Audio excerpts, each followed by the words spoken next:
Good morning, good afternoon and good evening wherever you are watching. My name is Ben Cathro and I'm here in Andorra with Pinkbike for round 4 of the Downhill Mountain Bicycle World Cup, and it is hot.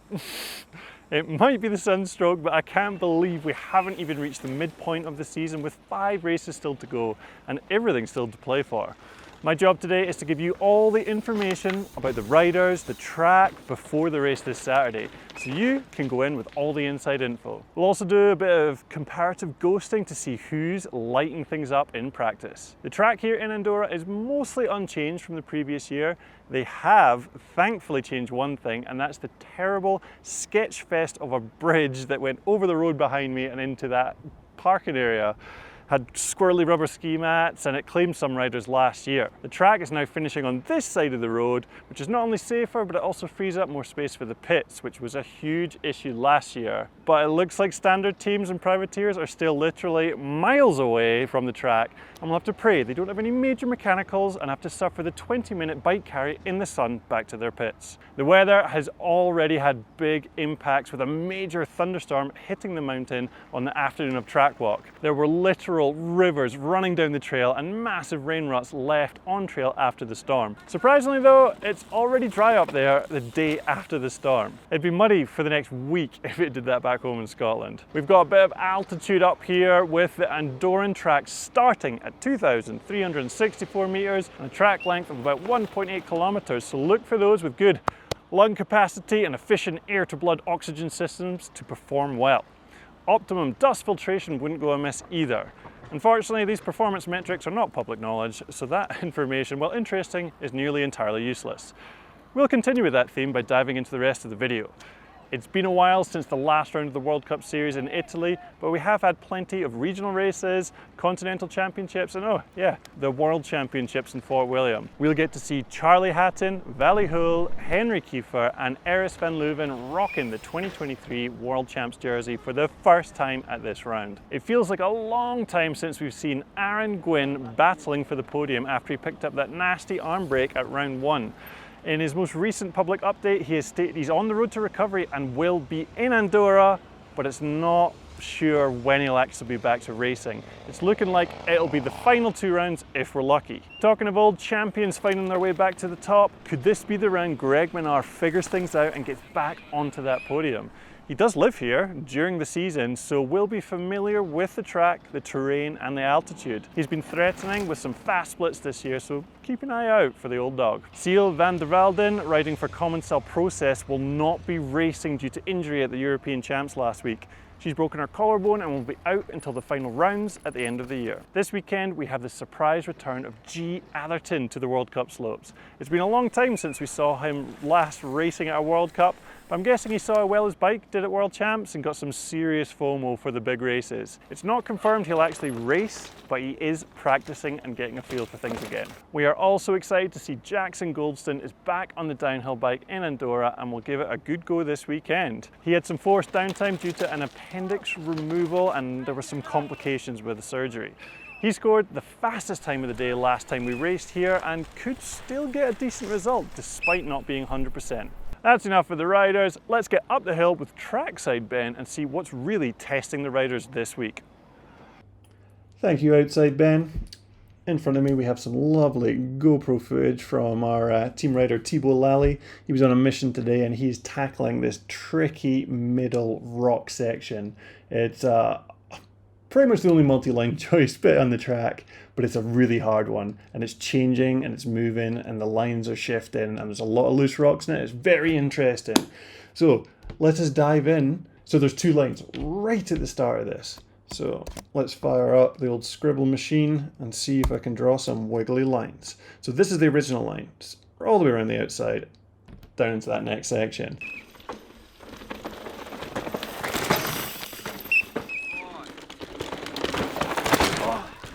It's good, it's just at really high speed. The speed that you come into this is so high, it's actually a little bit tricky to get onto. So it's actually a very good option to head on this inside line that makes the corner at the next bit a little bit tighter, but there's a bit of support there, so it's a bit of a rider preference one. This is one of those ones, doesn't make a big difference.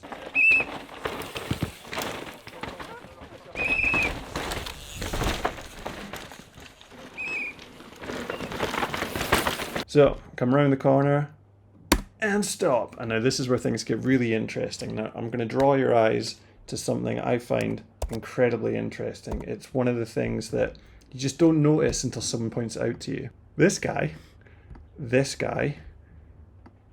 two phones, this guy here, and this guy down here. These are the line spotters. There's a lot of them. And this is just the only bit on track that's really giving riders difficulty. So all the teams have just sent all their guys to this section and been like, right, film it, tell us what the best line is. And I love the guy with two phones. We're guessing one's slow-mo and one's normal speed. So one for Instagram and one for research. I don't know, it's pretty cool. So quite a few options for riders here. Riders can hop out of this rut that Thibaut is in, over this rock and head straight down into the next section. But it does leave you with a tight corner because it is a slight left-hander after that crest.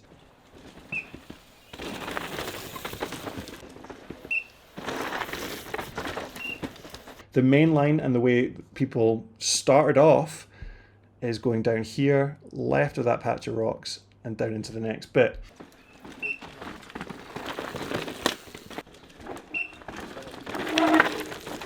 But you can see there's barely any tire marks there because when they peg the track, riders open their eyes and see what's available. So a lot of riders started going over here and over this rock, which widened up the turn down into the next corner.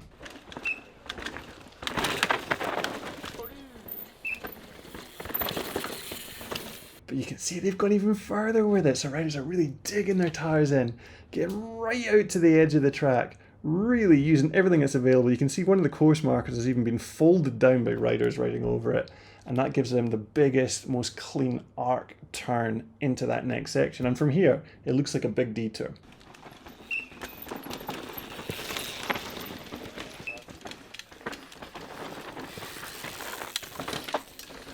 But let's go down to the next bit and you can see why they're doing this setup. Where's Thibaut going? So, down into the next bit. Look at all this rubble. I mean, you put your wheels in that, you don't really have any guarantee that you're going to come out in the direction that you actually want. It's just super loose, super sharp, really easy to get punctures and all that kind of stuff. So Thibaut is trying to go right next to this post, down the left-hand side, and gives them a straighter line into that next section. It's a much shorter way down the hill. You can see where most people have ridden because the dirt is super dark. They've done that wide setup. They're going all the way around there and then turning down into that next bit. It's the longest way around. It's a super long way around. You're going to really have to carry as much momentum around that to make it worthwhile because shortest distance to the bottom is quite often the fastest. So you're going to want a lot of speed. Some riders are doing this wider line and then they're cutting back a little bit earlier. So they get a bit of a straighter line into that next bit. It's just a tiny bit more direct, but you've got to be really precise at digging your tires in next to that tree to be able to cut across. It's super fast into here, so you've got to be really precise. One of the lines that you can't really see, but I'm a big fan of. So you do that wider setup, you chance it a little bit across the rubble, and then into this line. I'm a fan of that one. I feel like that's what I would be doing, but I've not ridden the track and I've not ridden my bike for a while, so very well could be wrong. So yeah, a few different options here. A lot of them, I wouldn't say there's too much of a difference in the speed you can actually go down them, but there's a bit of a difference in how much you have to slow down to set up for them. So do you slow down to get a straighter line or do you go faster and take the longer route? It's very hard to tell. So Thibaut heads down that left side and into this next section, which when we actually compare this section, we won't be able to see, but you can see most people are heading down this left-hand side, hitting this corner at the bottom, and then out the end of this section. A really tricky bit, and I talked about the lines. I didn't actually talk about all the obstacles. There's some big, meaty, sharp rocks that if you get offline, hit them, you puncture, you can break wheels, you can wash out in a big crashes. Very risky. Lots of options, very interesting. So, it's time to find out which is fastest. We're going to go to Ghost Ben, wherever he may be. He's really hard to find, and see who was quickest. Oh, I'm here, it's Ghost Ben, and there's James McDermott absolutely sending down the middle to inside line, really direct line down into that next bit. We've got Jackson Goldston coming in at a ferocious pace, down the middle, down that wide line. It's a long way, but he was going quick. So let's compare the two. So they're coming into the section. James is wheel just in front, but look at the pace of Jackson as he comes sending into that section. He's a full bike length in front and moving at high speed towards that wide line. James McDermott is on a more direct line. He slots it down past that red rock. He has got a straighter line into this. Can he carry the speed over and catch up Jackson? It's not looking likely as they come around the corner, out to the exit, and it's going to be Jackson by 0.08. Nice one, James. The privateer almost taking down the kid.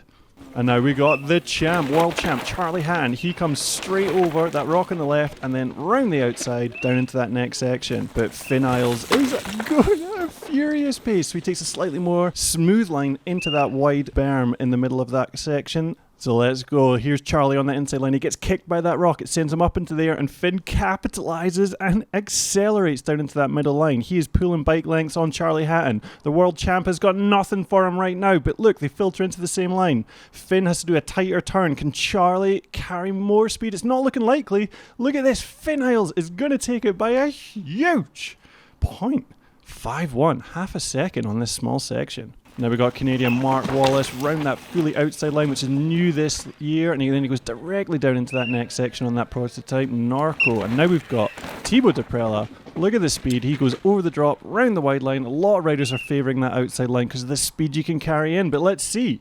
Is it fast in? They're looking really similar as they come down into it, and Thibaut has got a bike length as Mark sets up for that more direct line. He gaps into it. He is off the brakes now. He's going to carry speed down into the second part of this rock garden. Deprella almost goes into the crash pad, but he keeps the speed going. He hits the corner, and it's super close. 0.08 to the Canadian Mark Wallace. Absolute hero. Now we got Finn Isles again. He was the fastest on that middle to wide line. And we're going to compare this guy against Mark Wallace, who was the fastest on that wide to direct line. So what's going to be best? Setting up and then going straight down, or motoring in and then doing a wiggle? So here they go. Into the section. Finn is already pulling gaps. He is getting in front as Mark sets it up. He gets off the brakes. Now he is going to start accelerating. Can Finn carry the speed around this corner and into the next section? It's looking likely, but come on, Mark. Get it going. Let it run. He's going to catch him, but not enough. As they get to the line, Finn takes this section with the Pinkbike Ghosty Award by 0.36. Thanks, Ghost Ben. Really appreciate that. So that's who we found out was the fastest, but did the line spotters? I think not. So yeah, let's go back to Outside Ben. Thanks, Studio Ben. I'm often very sarcastic about your contributions, but I really felt you provided some value this week. Keep up the good work. And that's it for Pinkbike's Inside the Tape here in Andorra. Make sure you go check out the live feed of the event over on GCN Plus, and stay tuned for our story of the race, which will be coming out after the race. I can't remember which day. Sunday. Should be out on Sunday. Stay tuned for Sunday. Woo! Clean, no mistakes. Let's go.